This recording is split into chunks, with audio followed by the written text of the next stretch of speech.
Hi folks, it's day 82 today. Um, yeah, I've had a bit of a weird day today, I think. So I had therapy earlier, and like I've said before, therapy kind of tends to bring up a lot of stuff that I don't normally kind of want to think about or kind of go over or deal with. Um, and yeah, today was a pretty interesting session, I guess. I spoke about my anxiety levels and how they're really high at the moment, and going into London doesn't really help. And we kind of worked together to try and pinpoint a moment where I felt like my anxiety for the first time, like as a thing that I went through, and I couldn't really put my finger on anything. Um, I mean, it's literally something I feel like I've had for as long as I can first became aware of things, feelings. Um, I think I was a very anxious child. Um, yeah, um, so I couldn't really pinpoint a specific moment in my life where anxiety first manifested, and but for me it was very, very, very early on. So it's been with me kind of most of my life, and it's basically become my default thing. So I've got this underlying level of anxiety all the time, and it only gets worse. It doesn't get any better. It's hard to kind of deal with that because I don't know how to deal with that. You know, how do you deal with something that you've lived with for your whole life? I mean, how do you change that? And we spoke about that a lot today, the anxiety thing, and you know, in the end of the day, it is part of me. It's a part of me that isn't just going to go away. It's not just, I can't just ignore it and just kind of push my feelings to the side and just try and kind of keep it away and hidden away, because it's proved that it just doesn't work. It'll manifest itself, and it has been manifesting itself. And we spoke about that as well, how, you know, the frustration that I have, that in the last 2 years I've kind of had a dip. I've had like breakdowns after breakdowns, and I just couldn't understand it because I'd spent 40 years of my life living my life and just dealing with life and getting on with it. And to me, that's how life should be. You should just be able to get on with it.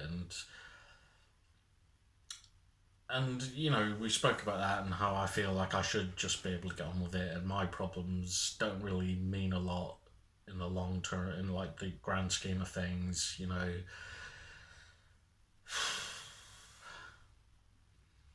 I guess we came to the conclusion that, for all my belief that I was dealing with it and I was carrying on with my life and wasn't letting it affect me, ultimately it was affecting me. It has affected me. I look back at my life, there have been so many kind of depressive episodes in my life, and that's just where I just can't handle the feelings anymore. I used to drink irresponsibly. I used to binge drink to kind of drown out the feelings that I had, and I'd avoid a lot of things just to kind of repress and suppress things, and that was how I was dealing with those kind of feelings, and that never works. I've come to that realization that temporarily that could work.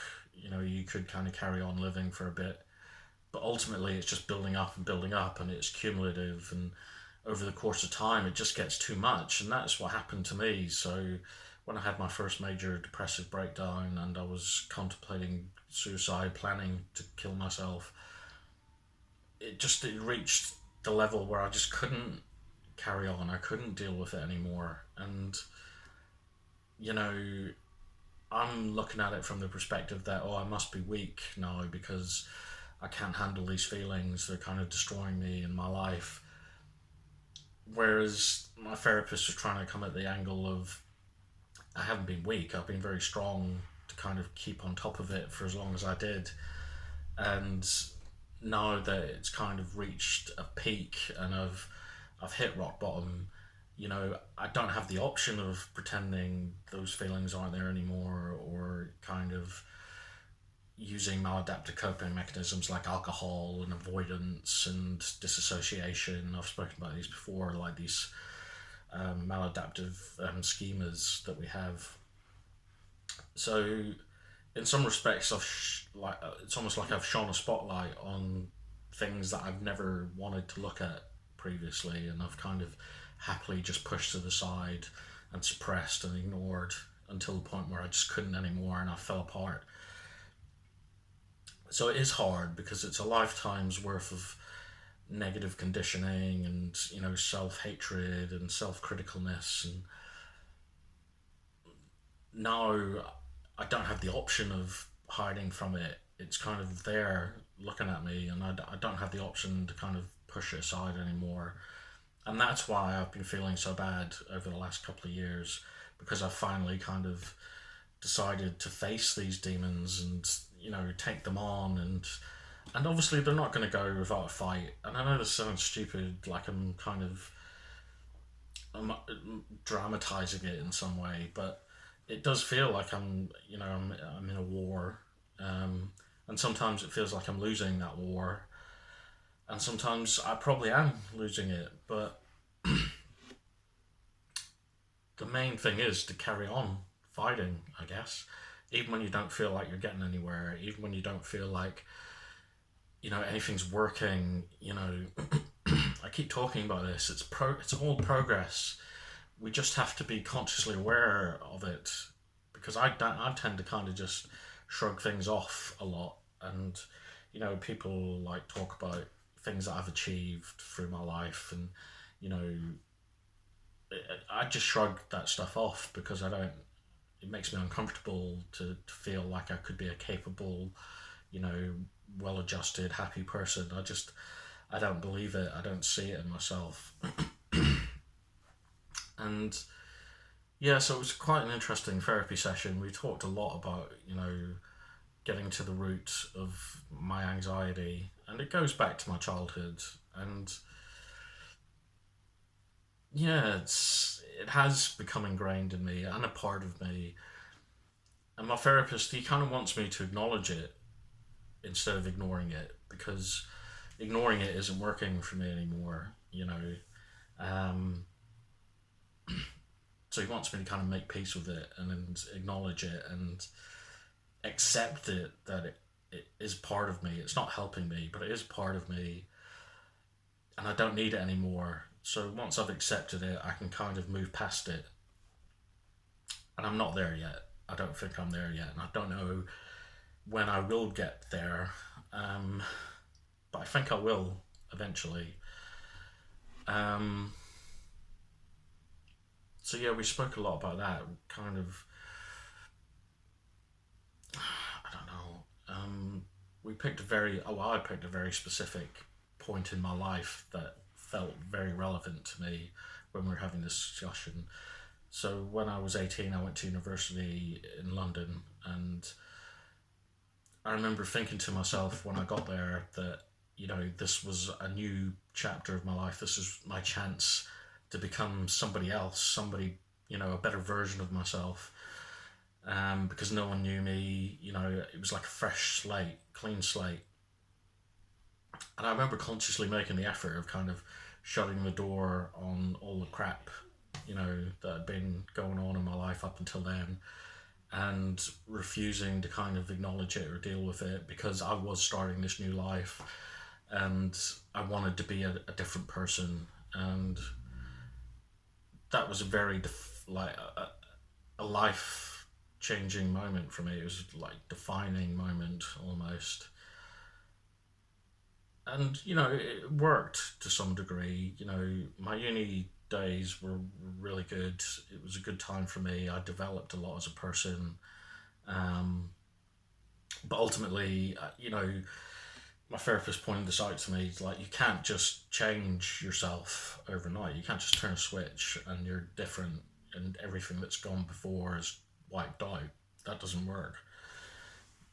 But I wanted it to be that way. So rather than face what I was kind of running from, I just shut it away and tried to ignore it. And I was successful, but it kind of leaks through. It always does. And that's kind of been my life up until now. So, you know, shutting away all the crap because I don't want to face it, I don't want to deal with it, and I'm scared of it, and I'm scared of what will happen if I do face it. Not knowing how to face it or deal with it. And just kind of, up until now, hiding from it and kind of pretending it doesn't exist. And ultimately, it won't go away. It's part of me, whether I like it or not. It doesn't have to be a good part of me, but it is still me. And if I can't come to terms with that and kind of reconcile myself with that, I may never get past it. So we've spoken a lot about that today. And then we finished off with, this kind of made me uncomfortable because, so my therapist, he knows like a lot of my history. He probably knows more about me than probably anybody besides Fran. So, I tell him things that I would never think about telling anybody else. I do, like, Fran's the only other person who I've ever done that with. And he brought up a point of today, he asked me about my friendships and my friends that I have and my support network. And I have a lot of great friends. I've got friends that I love, who've been there for me, who supported me, all the way through all my troubles, and even back at, starting off at uni, when I first started falling apart back then, before I learned how to kind of repress things and move on with it, I had a good group of friends that kind of were there for me. And the point is that they've all been there for me without really knowing me, I guess, because I do hold back a lot of what makes me me. I do hold back a lot of my, history and what I feel has brought me to this point in my life. And, I've been very vocal over the last couple of years about, depression and anxiety and how it's affected me. But I've always done it without giving too much away about myself and my own kind of how I got this way. And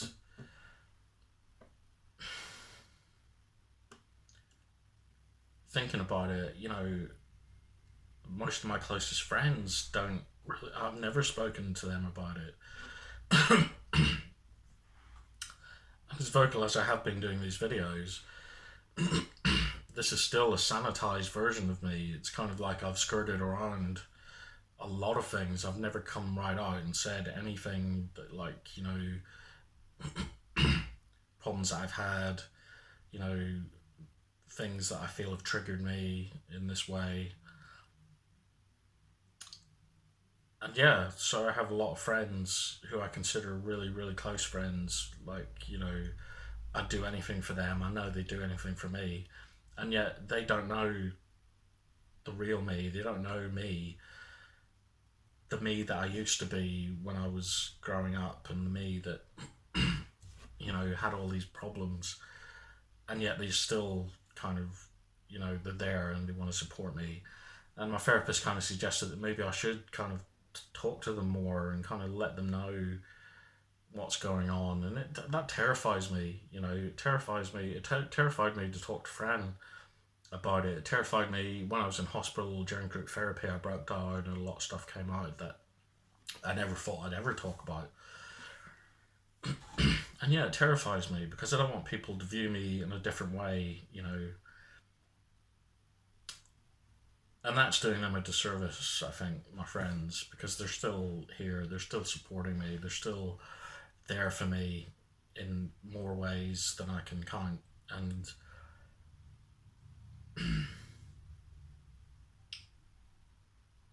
yeah, I don't know.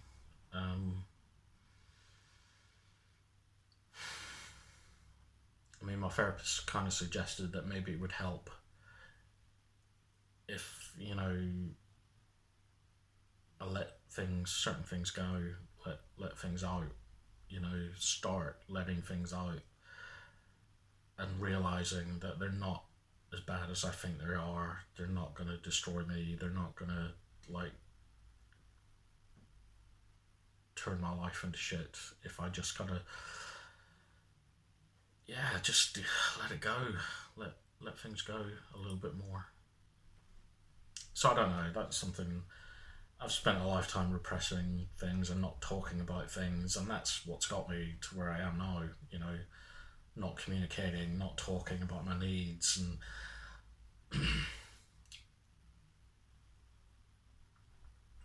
and not having the support there that I needed.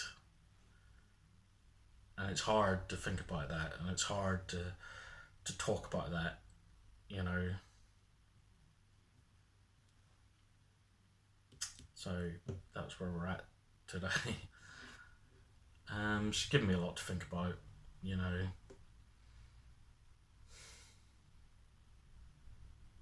I keep saying, I'm fighting through this and waiting to turn a corner, and there's never a corner. It just seems to be ongoing, consistent shit that I'm wading through.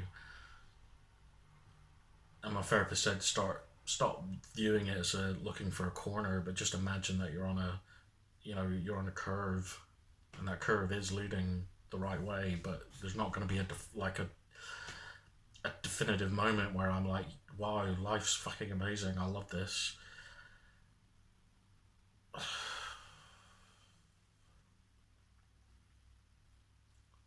So yeah, I don't know. I'm gonna leave it there because I don't know. My head's messed up at the moment. A lot to think about. Yeah. Okay. I'll catch you guys tomorrow.